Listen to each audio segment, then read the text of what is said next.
Gaza city का शुजाया इलाका नया बैटल जोन कैसे बन गया है, इसको लेकर बड़ी खबर आई क्योंकि इलाके में बड़ी तादाद में हमास की सुरंगें और हमास के अड्डे बरामद किए गए हैं जो अब टारगेट पर हैं।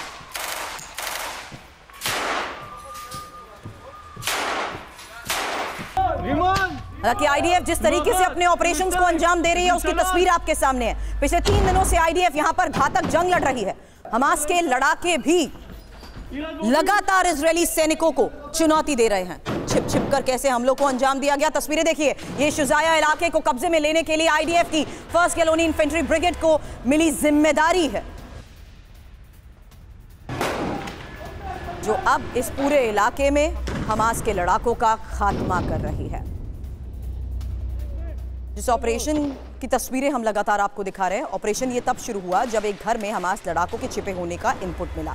आईडीएफ के जवानों ने इमारत का चारों तरफ से घेराव किया। गोलानी इन्फेंट्री की एक यूनिट घर के अंदर शामिल हुई। इमारत से लगातार फायरिंग हो रही थी, इसलिए आईडीएफ ने इमारत के पिछले हिस्से से हमले को अंजाम दिया। इमारत में घुसने से पहले वहां की लाइट को कट कर दिया गया। एक एक करके गोलानी इन्फेंट्री के जवान इमारत में अंदर घुसे, हमास के लड़ाकों पर अटैक किया। अब गाजा युद्ध में घातक हथियारों के इस्तेमाल को लेकर भी खबर बड़ी है, जहां इजरायली फोर्स जिस तरीके से हथियारों का इस्तेमाल कर रही है। कमांडो ब्रिगेड के पास खास तरह के खतरनाक हथियार को लेकर खबर आई है। नए हथियारों का पहली बार युद्ध में इस्तेमाल और ज्यादातर हथियार अच्छा प्रदर्शन भी कर रहे हैं, क्योंकि इजरायल जिस तरीके से अपने एडवांस टेक्नोलॉजीज को लेकर पूरी दुनिया में सुर्खियों में रहा है, वही इजरायल अब युद्ध में यह दावे भी कर चुका है कि उसने पहली बार कुछ हथियारों का इस्तेमाल किया है। गाजा युद्ध में घातक हथियारों के इस्तेमाल को लेकर क्या क्या जानकारी अभी तक सामने आई है, पहले इजरायल के वो ब्रह्मास्त्र आपको दिखाएंगे जो उसने इस युद्ध में निकाले हैं, जिनका इस्तेमाल युद्ध में किया जा रहा है। और इजरायल के इन नए ब्रह्मास्त्र का किस तरीके से युद्ध में टेस्ट हुआ है, उसमें iron string mortar, Negev 7 machine gun, स्मैग aiming system, Eitan APC, Typhoon MK30C, Arrow defence system, इसको लेकर TV9 भारतवर्ष लगातार आपको खबरें दिखाता आया है कि किस तरीके से वॉर जोन में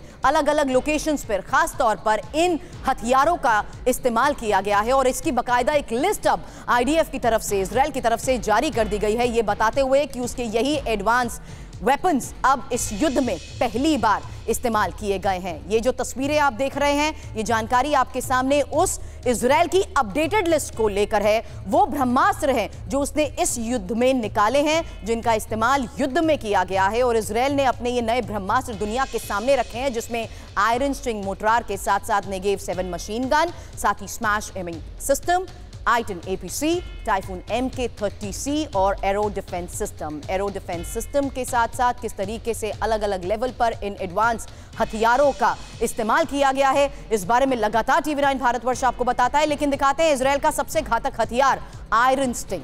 आयरन स्टिंग गाइडेड मोर्टार है, बेहद नजदीक से दुश्मन का यह सफाया कर सकता है।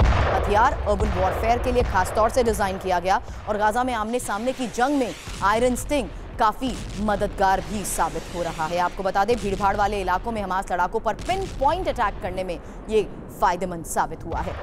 हालांकि आईडीएफ की मैगलिन ब्रिगेड खासतौर से आयरन स्टिंग का इस्तेमाल करती आई है।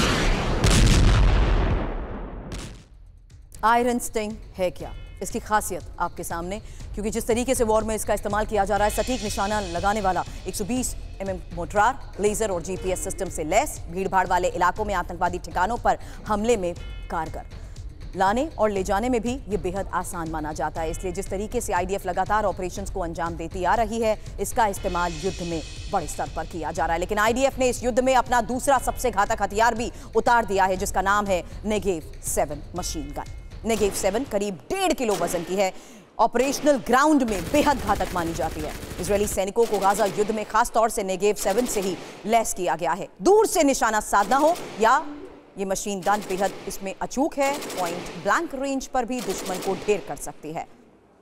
राइफल बेहद कारगर मानी गई है। हालांकि नेगेव 7 मशीन गन किस तरीके से युद्ध में इस्तेमाल हो रही है, उसकी तस्वीर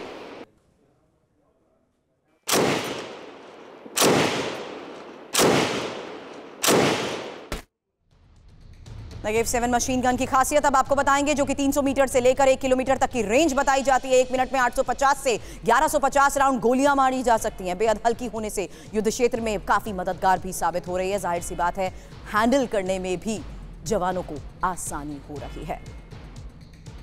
अब टाइफून MK-30C के बारे में जानकारी आपके सामने, क्योंकि समुद्र में दुश्मन पर निशाना साधने में यह काम आती है। Naval remotely controlled weapon station. Typhoon MK-30C की तस्वीर।